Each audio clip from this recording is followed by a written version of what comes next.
Health siren प्रस्तुत करते हैं कैसे रहे स्वस्थ और बीमारियों से मुक्त। इस बार हम देखते हैं कि गए बार आपने प्रतिकार शक्ति के बारे में बात किया था, लेकिन प्रतिकार शक्ति के बचाव के बारे में बात किया था। इस बार हम प्रतिकार शक्ति को बढ़ावा कैसा दे सकते हैं उस पर जांच करेंगे, और उसके लिए हम जो देखना चाहते हैं कि क्या क्या निशानी है।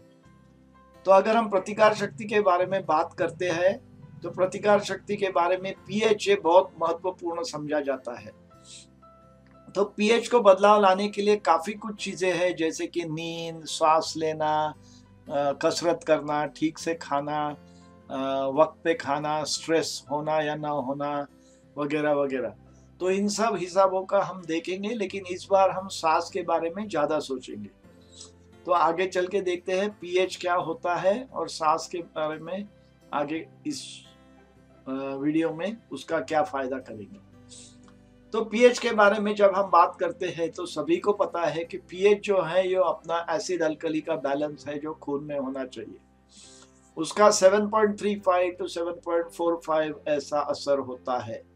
तो 7.35 to 45 का रेंज जो है, अगर हम 7.35 के करीब आते हैं तो काफ़ी लाइफस्टाइल डिजीजेस की बीमारी होती है और उस हिसाब से दिक्कतें होती है। लेकिन जब हमारा पीएच 7.45 की दिशा में जाना शुरू होता है तो हमारी ऊर्जा शक्ति, हमारी प्रतिकार शक्ति बढ़ने के कारण हमारी तबीयत ज़्यादा तंदुरुस्त रह सकती है।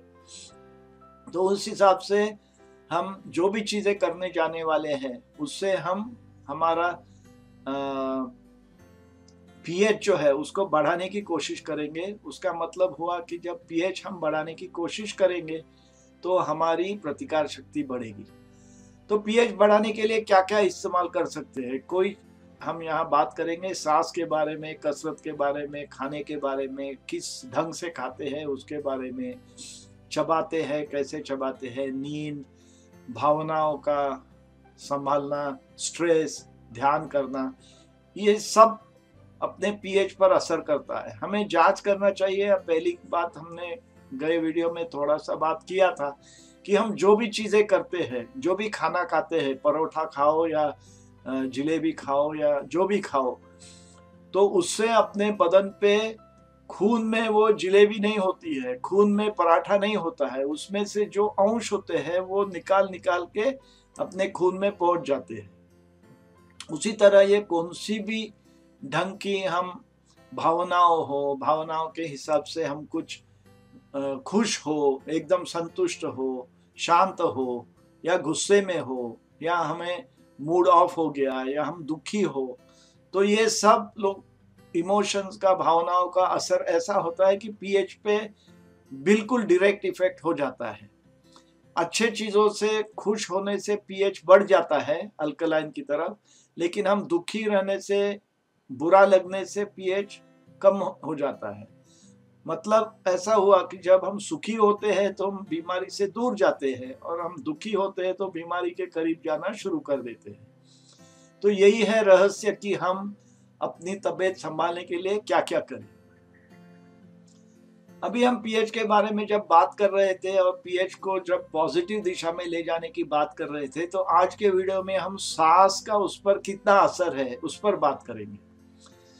हमको इतनी खबर है कि सांस अपने क्वालिटी ऑफ लाइफ पर बहुत असर देता है, और सांस ये ऐसी चीज है जो हम दिन में जब रहते हैं अपने इस काम में, तो हम सिर्फ सांस सर्वाइवल के लिए, जीने के लिए इस्तेमाल करते हैं। जितना जरूरी है उतना ही सांस लेते हैं। लेकिन अगर हमें उसमें सुधार करना है, हमें अपना क्वालिटी ऑफ लाइफ में सुधार करना है, तो हमें वो सांस अगर दीर्घ श्वसन करे तो हम खुशी से जीना चाहेंगे, खुशी से जिएंगे, ऊर्जा बढ़ा के जिएंगे, तो उसमें ज्यादा मजा आएगा। तो इसके लिए हमें ध्यान देते हुए सांस लेना जरूरी है, और अगर ध्यान देते हुए सांस लेना शुरू करें तो अपनी क्वालिटी ऑफ लाइफ बिल्कुल डायरेक्टली असर हो जाता है और एकदम फर्क पड़ जाता है।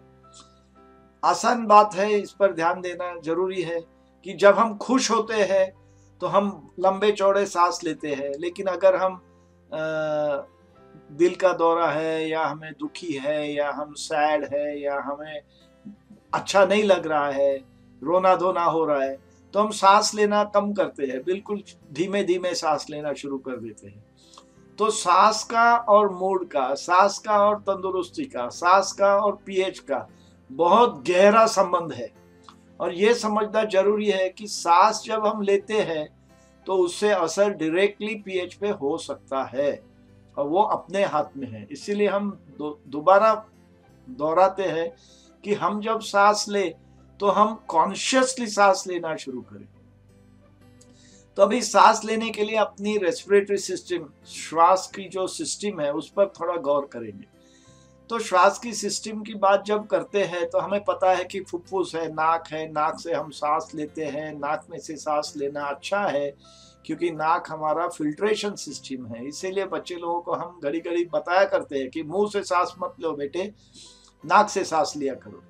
नाक से सांस लेने से फिल्टर होके नीचे जाता है ट्रेकिया, ट्रेकिया में से छोटे छोटे ट्यूब में से आखिरी तक पहुंचता है फुफ्फुस की छोटी छोटी सैक्स, जिसे हम एल्वियोलाई कहते हैं। एल्वियोलाई में खून के जो छोटे छोटे बाल की तरफ रक्त की वाहिनियां होती है, वहां से उसमें से ऑक्सीजन और कार्बन डाइऑक्साइड का एक्सचेंज हो जाता है। सो हृदय से जब हमारे पास खून आता है फुफ्फुस में, तो उसमें काफी कुछ कार्बन डाइऑक्साइड भरा खून आता है। उसको फुफ्फुस का काम है कि ऑक्सीजन दिलवा के वो कार्बन डाइऑक्साइड निकाल ले और कार्बन डाइऑक्साइड डाल के वापस हृदय को तंदुरुस्त ऑक्सीजन नियुक्त रक्त वापस भेजना है। और उसी के साथ साथ जो कार्बन डाइऑक्साइड अपने फुफ्फुस में डिपॉजिट किया हुआ है, उसको सांस के जरिए उसको बाहर छोड़ना है, बदन से निकाल देना है। तो ये रहा अपना रेस्पिरेटरी सिस्टम का छोटे से इसमें डिस्क्रिप्शन।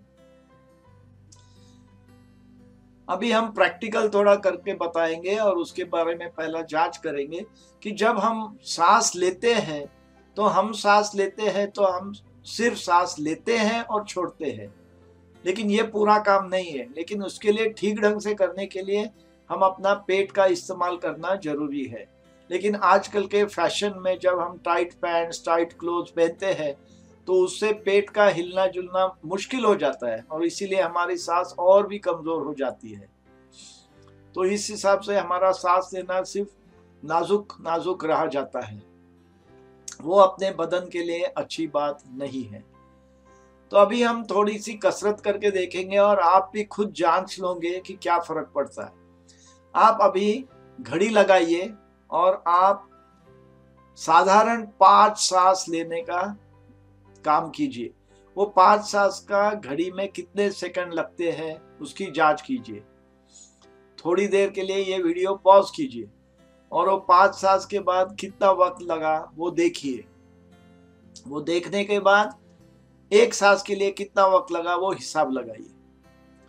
उसके बाद में हम आपको संपूर्ण सांस लेने की कोशिश करने कहेंगे।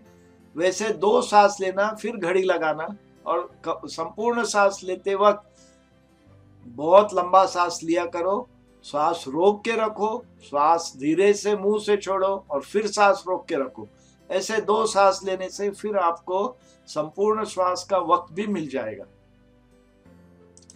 जब आप इन दोनों श्वासों का कंपैरिजन करोगे तो ध्यान में आएगा कि उसी व्यक्ति ने संपूर्ण सांस लेने से 15, 20, 25 सेकंड का एक सांस हो सकता है, लेकिन हम अपने फुफ्फुस को रोज 5 से 8 सेकंड का सांस लेके बिल्कुल हम अपनी देखभाल तंदुरुस्ती की तरफ नहीं कर रहे हैं। अगर तुम्हें किसी ने पैसा दिया तो आप क्या करोगे? पैसा खर्चा करोगे, 10 रुपए की चीज 100 में लोगे या 10 रुपए की चीज 10 रुपए में ही लोगे? तो उसी तरह जब आप फुफ्फुस की बात करते हैं तो अगर आप फुफ्फुस की बात 100 रुपया खर्चा कर रहे हो और 10 रुपए में काम हो रहा है, तो लंबा सांस लेने से आपकी तंदुरुस्ती बढ़ जाएगी। सोचने की जरूरत है। आगे चल के हम देखेंगे साधारण सांस मतलब क्या है। तो साधारण सांस की पद्धति क्या है? हमें इधर वैशाली ने डेमोन्स्ट्रेशन करने के लिए मदद कर रही है, उसके हम बहुत आभारी है। तो नॉर्मल सांस जब होता है तो आप सांस लेते हो, थोड़ा सा रोकते हो, सांस छोड़ते हो और फिर रोकते हो। ये ठीक ढंग से करना है तो वैशाली की फोटो पे ध्यान दे और आपको ध्यान में आएगा कि जब वो सांस ले रही है तो पेट बाहर आता है, जब सांस छोड़ रही है तो पेट अंदर जाता है। यही ठीक ढंग से सांस लेने की पद्धति है। ये रहा नॉर्मल सांस।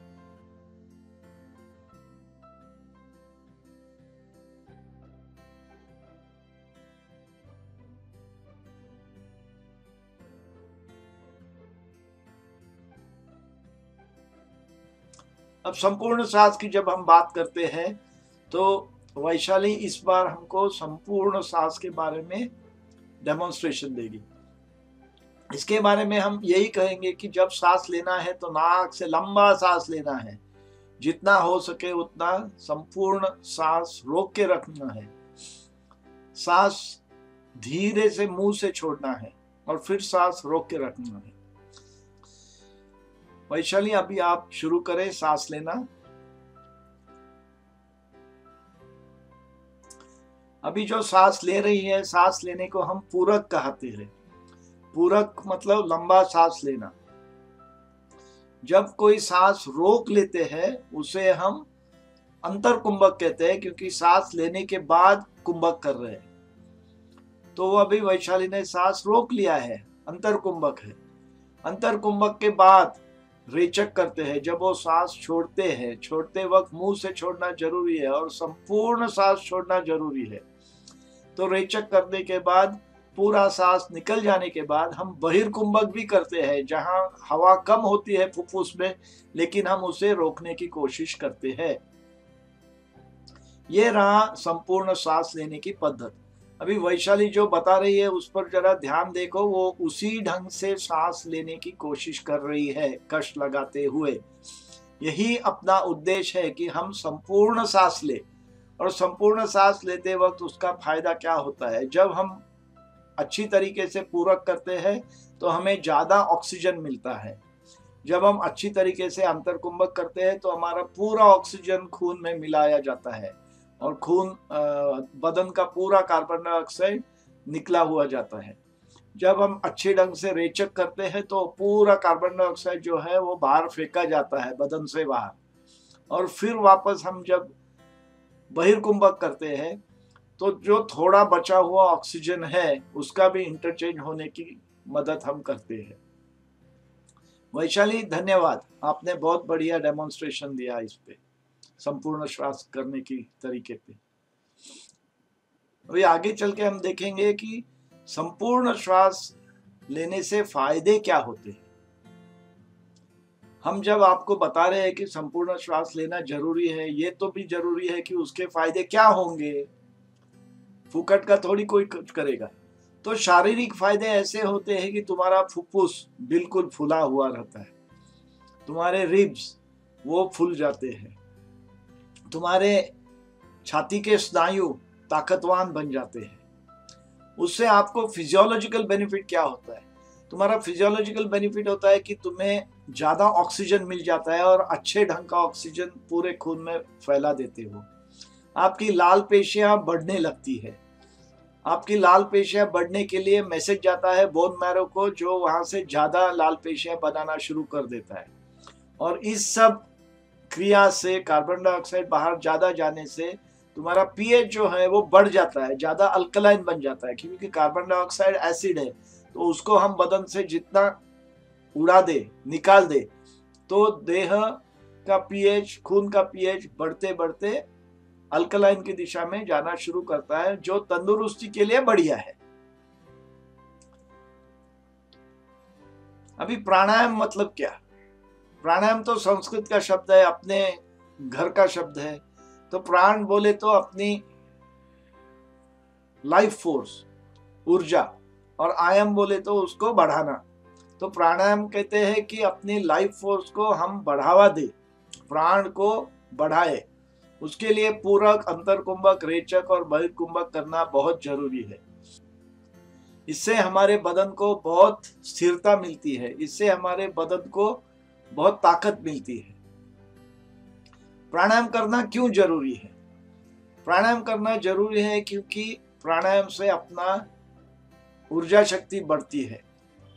संपूर्ण सांस लेने में जो क्रिया है वो प्राणायाम की क्रिया एनाबॉलिक होती है। एनाबॉलिक और कैटाबॉलिक। एनाबॉलिक मतलब क्या? एनाबॉलिक मतलब हमारे देह को बढ़ाव देना, और कैटाबॉलिक मतलब हमारे देह को थोड़ा नुकसान पहुंचाना। उसका मतलब ये नहीं कि हम जब रनिंग करते हैं हम अपने देह को नुकसान देते हैं, लेकिन रनिंग जब करते हैं तो शायद हमारा परसेंटेज ऑफ डैमेज शायद 30, 40, 50% होता है, क्योंकि हमें सांस लगती है, हमें लैक्टिक एसिड आता है, और जोरों से ढाप लगने के कारण हम बड़े बड़े लंबे लंबे सांस लेके जो हमने घटाया है उसको मिलाना कोशिश करते हैं। लेकिन प्राणायाम में हम ज्यादा कुछ गवाते नहीं। थोड़ा बदन गर्म होता है और थोड़ा सा पसीना आ सकता है, लेकिन बाकी सब जो ऊर्जा है वो बदन के काम में लग जाती है, तो उसमें वेस्टेज बहुत कम है, इसीलिए एनाबॉलिक कहा जाता है। तो एनाबॉलिक जो क्रिया होती है उसमें वेस्टेज परसेंटेज कम होता है, कैटाबॉलिक में वेस्टेज परसेंटेज ज्यादा होता है। तो उस हिसाब से प्राणायाम करने से आपके बदन को ज्यादा महत्वपूर्ण है, ज्यादा फायदेशीर है, और उस हिसाब से हम कहते हैं कि वो जरूरी है। अभी आखिरी में हम बात करें कि आपको ये पूरी सेशन में आपको समझाने के लिए मैंने क्या क्या किया और उसका फायदा क्या है आपके लिए, ये घर में आपको जो करना जरूरी है। तो आप घर में बैठे बैठे क्या करना जरूरी है कि अपनी तंदुरुस्ती बढ़ाव देने के लिए। तो पहले से पहले देखना है तो आप संपूर्ण सांस लेना 20 मिनट दिन में 2 बार, वो करते वक्त कुर्सी पे या बिस्तर पे बैठे बैठे ही करना है। वो करते वक्त आपका टारगेट क्या होना चाहिए, कितने सेकंड की सांस होनी चाहिए। तो उसको हमने हिसाब किया है कि अगर सब तंदुरुस्त है आप, तो 100 में से आपकी उम्र निकाल दे, और जितने सेकंड आए उतने सेकंड का एक सांस होना चाहिए। अभी आप गलत फहमी में मत जाए कि अगर तुम्हारी 50 उम्र है तो 50 सेकंड का एक सांस करते करते हम नाक मुंह बंद करके कहीं चक्कर आके गिर जाए। नहीं, इतना आसान काम नहीं है। शायद आप 30 सेकंड या 25 सेकंड का सांस करना शुरू करेंगे, लेकिन आपका टारगेट होगा 50 सेकंड एक सांस का। दूसरी बात है, जब आप ये करना शुरू करेंगे तो ध्यान में आएगा कि एक 2-4 सांस लंबे लेने के बाद थकान आती है, और थकान आने के बाद फिर एकदम हर सांस कमजोर हो जाता है।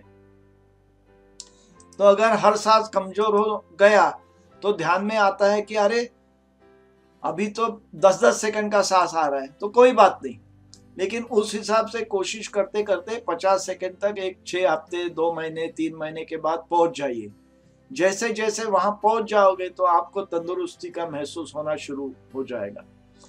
हो सके तो शांति से बैठ के करना, अगर ना हो सके तो कम से कम 5-6 बार दिन में लंबे सांस 2-4 तो लिया करो, मतलब फुफ्फुस को तनाव देके उसको बिल्कुल तंदुरुस्त रखने की आदत लगा रखो।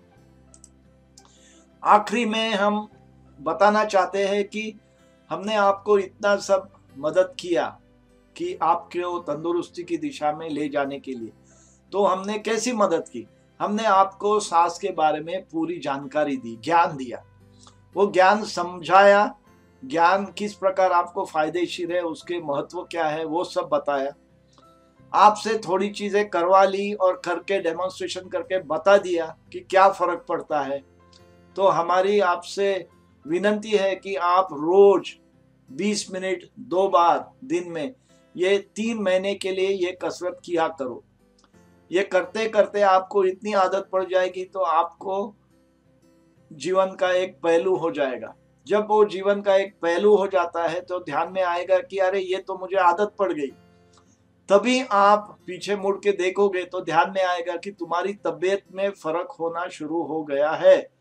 और यही हम कहना चाहते हैं कि तंदुरुस्त के मार्ग पर चलने के लिए, निरोगी होने के लिए, बीमारी से मुक्त होने के लिए ये मार्ग है, और ये सांस का मार्ग आप हमें बताया है, तो उसका इस्तेमाल करके आपका फायदा करके लो।